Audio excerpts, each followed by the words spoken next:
Mira, una cosa que pasó recién, a 2 segundos, hace 2 segundos atrás, antes que habilitaran el micrófono y que empezara a hablar, y fue una sonrisa. Gracias por contagiarnos esa sonrisa. Gisela Viñón, ¿cómo estás? Muy bien, muchas gracias. Bueno, viste que la sonrisa se contagia, ¿no? Hay una frase que dice, ríe, y el mundo reirá contigo, ¿no? Así que bueno, Un gracias día por... sin sonreír es risas, salud un día también. sin risas es un día perdido, decía Chaplin, ¿no? También, claro, claro, claro. Es viernes Es viernes y nos halaga tu presencia hoy, y una semana agitada, Ojo, muy y las agitada. que se vienen. Y sabíamos que iba a ser así hasta que... Yo esta semana estuve, porque también tendríamos que pensar cómo llegamos hasta acá, ¿no? En el tema del día. Sí. Y llegamos hasta acá por el tema de la nafta. Vieron que el tema de hoy es la búsqueda, las búsquedas, ¿no? Y la búsqueda de combustible para poder ir a trabajar al otro día hace que uno... Complicado. Sí, Me, muy complicado. me encuentro con un amigo, me dice, tuve que viajar, que no es de acá de Neuquén, me dice, tuve que viajar a Neuquén. Dice, llené el tanque en la primera estación que encontré y después me fui a 80. Y volví 80, dice, porque la tengo que administrar, porque claro, la búsqueda es un tema, pero también el costo, el precio, que sigue siendo elevado cuando todo el mundo está diciendo, bueno, pero son precios que están atrasados, porque si vos lo comparás con Chile, por ejemplo, está casi 3 veces más el valor del mismo litro de nafta del otro lado de la cordillera de lo que cuesta acá, ¿no? Sí. Pero bueno, llegamos acá, ¿no? Estamos en esa Llegamos búsqueda. acá a la Estamos en la búsqueda búsqueda. y hay dos frentes que me A gustaría ver. atender. Uno es el de la búsqueda como forma de existencia y el otro es el de la búsqueda y la economía. Ajá. Porque en la medida que uno salía a buscar nafta, consumía el poco combustible que quedaba, ¿no? Claro. Entonces yo pensé en Rayuela porque es el libro de la búsqueda. Julio Cortázar. Julio Cortázar, 1963, es una de las novelas de lo que se llamó el boom de la novela latinoamericana. Es un libro muy, muy distinto, rompe mucho con lo que es la novela tradicional. ¿Por qué? Porque son capítulos que van de corrido y después empieza, por eso se llama Rayuela, como un tablero de dirección donde vos empezás a saltear capítulos e ir de atrás para adelante. Y a veces tenés que releer cosas que ya leíste, pero como la combinás con otra cosa, puede ser hasta una noticia de Vox, un relato de Vox, cosas raras, ¿no? Ujú. Vos empezás a constituir otra novela distinta que se arma en tu cabeza. La novela principalmente contiene dos historias, del lado de acá, que es en París, y del lado de allá, que es en Buenos Aires. Y hay un personaje que se llama Oliveira, que es el protagonista, y es este hombre que está en la búsqueda. Es alguien que vos te das cuenta de que es una persona insatisfecha, ¿no? Entonces, cuando empieza la novela, lo primero que dice, empieza con una pregunta, que es, ¿encontraría a la maga? La maga es Lucía. Si vos entras a un chat literario, hay muchas magas siempre. Como un personaje muy querido. ¿Encontraría a la maga? Tantas veces me había bastado asomarme viniendo por la Rue de Seine al arco que da al Puy de Conti, y apenas la luz de ceniza y olivo que flota sobre el río me dejaba distinguir las formas. Ya su silueta delgada se inscribía en el Pont d'Assart, a veces andando de un lado a otro, a veces detenida en el petril de hierro, inclinada sobre el agua. Y era tan natural cruzar la calle, subir los peldaños del puente, entrar en su delgada cintura y acercarme a la maga, que sonreía sin sorpresa, convencida como yo de que un encuentro casual era lo menos casual de nuestras vidas, y que la gente que se da citas precisas es la misma que necesita papel rayado para escribirse o que aprieta desde abajo el tubo del dentífrico. ¿Por qué lo relaciono con la economía? Porque si hay algo que plantea esta novela, así como se leía recién, ¿no? Hay una frase que está muy, muy de moda que dice, andábamos sin buscarnos, pero sabiendo que andábamos para encontrarnos. Esta cosa del azar. Hay algo del orden universal que hace que nosotros nos encontremos cuando nos tenemos que encontrar. La teoría del caos.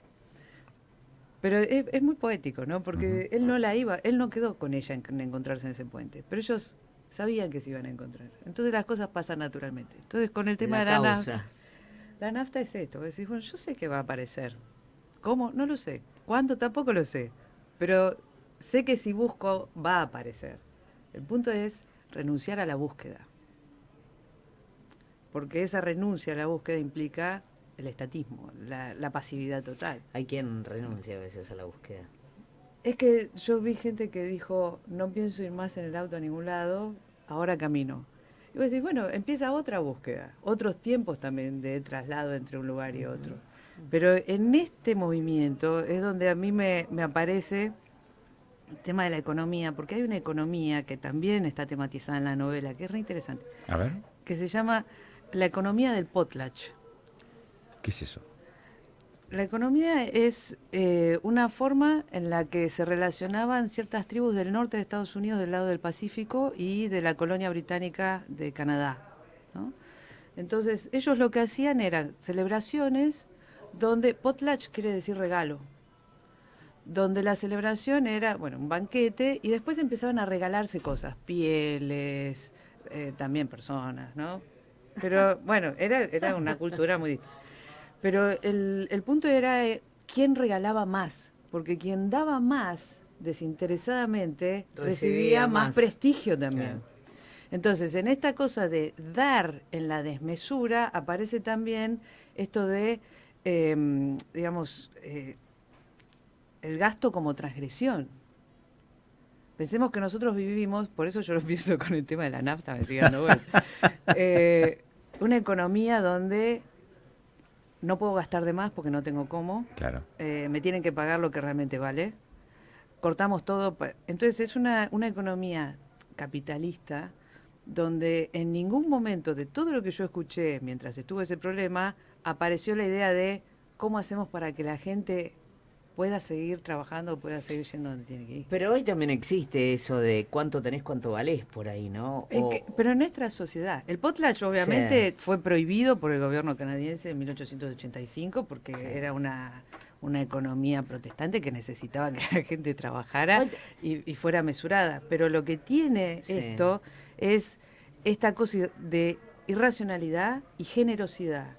Entonces, el disfrute de dónde está en dar en exceso desinteresadamente. Claro. Ellos llegaron a, incluso que había tanto para regalar que empezaron a quemarlo o a destruirlo. ¿Por qué? Porque eso daba también cierto prestigio a quien lo hacía porque mostraba digamos, yo puedo prescindir de todo esto, porque tengo tanto que puedo incluso destruirlo. El pudiente. ¿Pero por qué lo destruían? Porque sabían que si lo acumulaba, lo que iba a empezar era esa diferencia de poder entre ricos y pobres. Cuanto más das vas a recibir más. Eso pasa por ir a cargar nafta y no encontrar, ¿viste? Llegás a estos lugares... Estás súper enojada con el tema de la nafta. ¿Bicicleta? No, sí, caminar y bicicleta, pero el asunto es...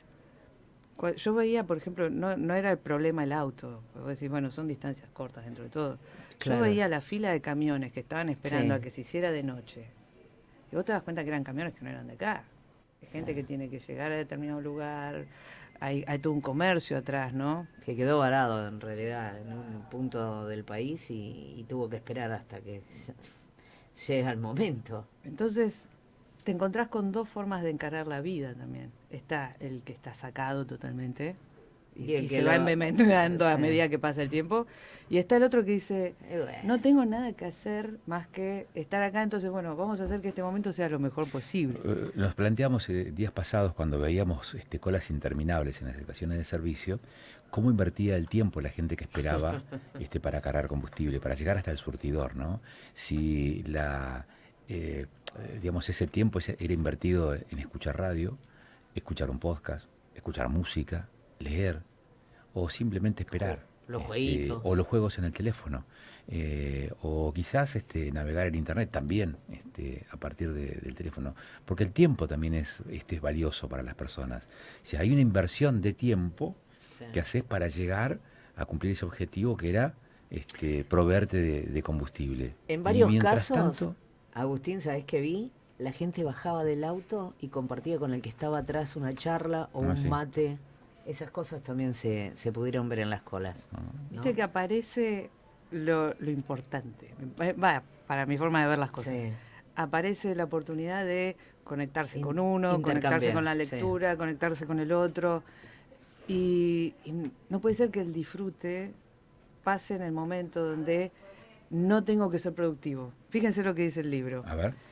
Dice, salir, hacer, poner al día. No eran cosas que ayudaran a dormirse. Poner al día, vaya expresión. Hacer algo, hacer pis, hacer el bien, hacer tiempo. La acción en todas sus barajas. Pero detrás de toda acción había una protesta, porque todo hacer significaba salir para llegar a, o mover algo para que estuviera aquí y no allí, o entrar en esa casa en vez de no entrar, o entrar en la de al lado. Es decir, que en todo acto había la admisión de una carencia. Por eso la idea de búsqueda y quizás plantearnos, ¿no?, ya que es viernes. Claro. ¿Por qué necesitamos salir para llegar a todo el tiempo? Si lo divertido, como pasó con estas colas, ¿no?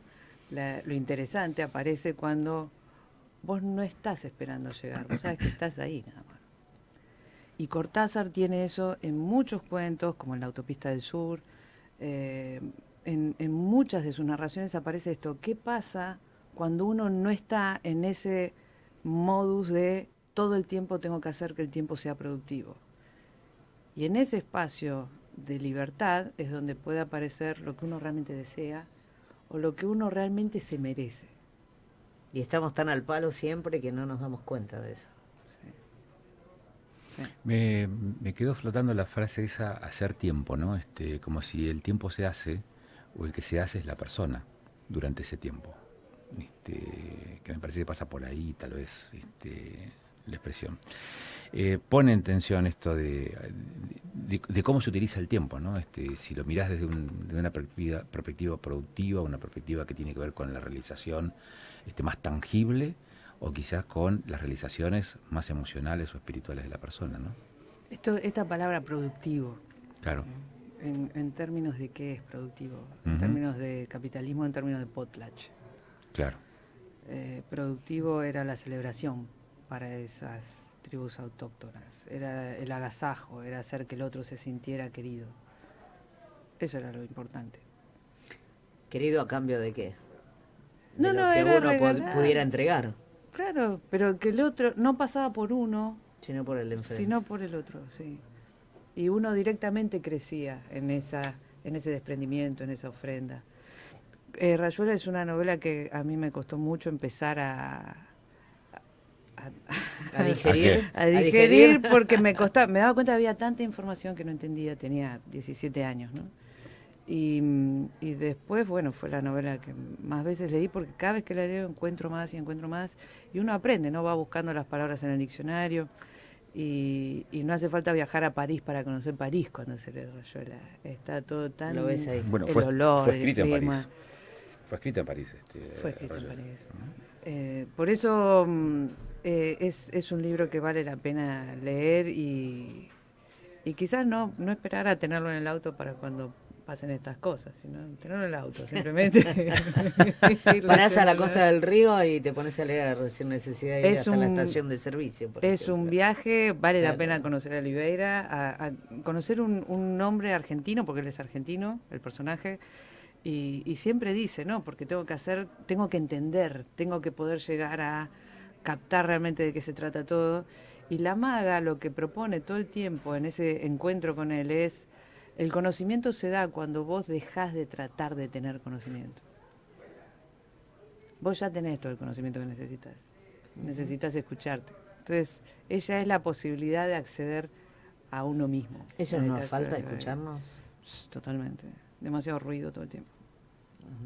Demasiado ruido y demasiada necesidad de encajar también. Pienso en los jóvenes más que nada. Uno ya está jugado. En una sociedad que está muy loca, por cierto. ¿No?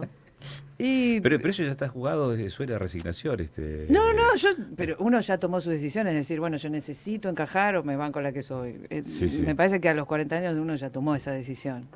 Pero en los jóvenes, donde se construye esa identidad de decir, bueno, yo necesito pertenecer para sentirme bien, es difícil, es muy difícil estar ahí. Y eso se debe ver, ¿no? Para ustedes que trabajan constantemente con los jóvenes. Sí, y las redes el sociales desatino, son las redes, claro. son una presión extra tremenda. Y estos personajes de Rayuela son estos bichos raros. Es así. Hay que ver qué dicen con respecto a eso los jóvenes, ¿no? ¿En qué lugar se ponen? Ya es un libro que no puedo dar porque no lo terminan, se desenchufan. ¿Por qué? Mucho porque contenido. hay mucho estímulo, no, hay mucho estímulo externo todo el tiempo como para poder terminar una novela así. Les cuesta mantener la lectura mucho tiempo de continuo, ¿viste? El teléfono es el enemigo. Sí, el teléfono, leer en la computadora también cuando tenés tantas pestañas que te van distrayendo y que te van mandando mensajes, las alertas, digamos, de mensajes en el teléfono, en la pantalla del ordenador, y el entorno, porque también es cierto, digamos, el entorno también genera una suerte de estímulos que compiten, ¿no? Contra la lectura. Aún cuando vos estés leyendo bajo un árbol en el patio de la casa, ¿no? También puede haber otros estímulos que no sean tecnológicos que te distraen. Es un entrenamiento también. Ahora, la lectura atenta, ¿no? Sí. Es de a poquito ir aumentando la cantidad de tiempo y llega un momento donde aparece la adicción, que no puedo parar. Pero lo que veo es que es difícil mantener la atención tanto tiempo cuando tenés todo jugando en contra. Por eso me parece que la lectura es un acto de rebeldía contra un sistema así, total. Bueno, y guardar los libros en la guantera del auto para ir a cargar combustible. Gracias, Giselle.